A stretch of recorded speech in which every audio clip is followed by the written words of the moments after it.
আমি একটা তুই চাই, একটা সত্যিকারের তুই চাই, যে জানবে আমার পুরো ভেতরটা, জানবে আমার লুকানো সব দোষ, আমার বদমাইশি, আমার নোংরামি, আমার কলঙ্ক, যে নিজে থেকে আমার ভুলগুলোর অংশীদার হবে, আমার পাপগুলোকে অর্ধেক করে লিখে নিবে নিজের খাতার প্রথম পাতায়।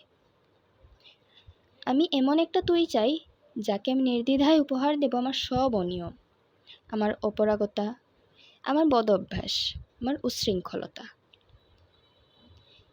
আমি পিঠ চাপড়ে তার কাঁধে তুলে দেব আমার অসহায়ত্বের ঝুলি, আমার একাকিত্ব, আমার নিঃসঙ্গতার কষ্ট, আমার দুশ্চিন্তা, আমার হতাশা। সবগুলো ঝাড়ুদারের মতো কুড়িয়ে নিয়ে সে পাতবে মস্ত বড় এক বস্তা। তারপর কুলির মতো মাথায় করে বয়ে নিয়ে যাবে সেই সব অভিশাপ। আর হাসতে হাসতে বলবে, ভীষণ ভারী রে, কি করে এতদিন বইলি বোঝা। তারপর ঠিকানা ছাড়া পথে হাঁটতে থাকবে অসীম সমুদ্র পর্যন্ত। সাগর পাড়ে এসে প্রচণ্ড শক্তিতে ছুঁড়ে ফেলে দেবে সেই বোঝা। ঠিক সাগরের মাঝখানে হারিয়ে যাবে আমার সব অভিশাপের ঝুলি। আমি ঠিক এরকম একটা তুই চাই, যে কোনোদিন তুমি বা আপনিগুলোর মাঝে হারিয়ে যাবে না। আমি একটা তুই চাই।